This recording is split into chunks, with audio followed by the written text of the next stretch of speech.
Praise the Lord. The best wishes to you and your family members in the name of God. దేవుని నామం కలుగును గాక. దేవుని నామం పేరిట మీకును మీ కుటుంబ సభ్యులకును శుభాభివందనములు. ఈరోజు దేవుని వాగ్దానం. Today God's promise. నీ దేవుడైన యెహోవాని సేవింపవలెను. నిర్గమాకాండము 23వ అధ్యాయం 25వ వచనం. You shall serve the Lord your God. Exodus chapter 23 verses 25. క్రీస్తునందున్న ప్రియమైన సహోదరి సహోదరులారా, ఈ ఉదయకాల సమయమున దేవుడైన యెహోవాను నీతోనూ నాతోనూ మనందరితో తెలియజేస్తున్నాడు. దేవుడు ఏమని మాట్లాడుతున్నాడంటే, నీ దేవుడైన యెహోవాను మాత్రమే సేవించాలని దేవుడు నిశ్చయముగా తెలియజేస్తున్నాడండి.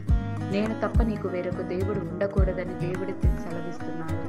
ఆనాడు ఇశ్రాయేలీయులు దేవునికి వ్యతిరేకంగాను విగ్రహాలను పూజించడం, వాటిని ప్రతిష్ఠించడం, వాటిని ఆరాధించడం, వాటికి అర్పించిన వాటిని తినడం వంటివి చేస్తున్నారని దేవుడు వారితో స్పష్టంగా మాట్లాడుతున్నాడు. మీ పాపములన్నిటిని ఒప్పుకొనుడి, మీరు దేవుని తట్టుడు తిరుగుడి, మీ దేవుడైన యెహోవాను నేనే అని దేవుడు మాట్లాడుతున్నాడు. చూడండి, ఈ రోజుల్లో కూడా చాలా మంది మనుషులైనటువంటి వారు దేవునికి దూరంగా ఉంటూ సాతానికి దగ్గరగా జీవిస్తూ దేవుని వాక్యాన్ని వినకుండా లోక సంబంధం వాటి కోసం పరిగెడుతూ వాటిని ఆచరించడం, దేవునికి ప్రార్థించలేకపోవడం, విగ్రహాలను పూజించడం, వాటిని మొక్కడం, తమ ఇష్టానుసారంగా జీవిస్తున్నారని దేవుడు మాట్లాడుతున్నాడండి.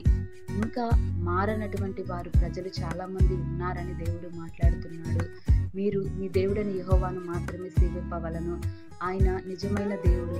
దేవుడే ఈ వాక్యం ద్వారా సెలవిస్తున్నాడు. కనుక మనము దేవుని తట్టు తిరిగి, ఇంకా ఎవరైతే ఈ లోకంలో మారు మనసు పొందకుండా ఉన్నారో, దేవునిని ఎరగకుండా జీవిస్తున్నారో, వాక్యం వినకుండా బ్రతుకుతున్నారో, వారందరూ కూడా దేవుని యొక్క మాటలను గూర్చి, మరి దేవుడిచ్చిన ఆజ్ఞలన్నిటినీ ఎత్తిపట్టి మనమందరం కలిసి ప్రార్థించి వారందరికీ దేవుని యొక్క సువార్తను గురించి, దేవుని యొక్క మాటలన్నిటిని గురించి తెలియజేసేలా, వారిలోను నిజమైన దేవుడిని తెలియజేసే మనసు దేవుడు అనుగ్రహించేలాగున మనం ప్రార్థిద్దాం. దేవుడి వాక్యము దయవించిన గాక.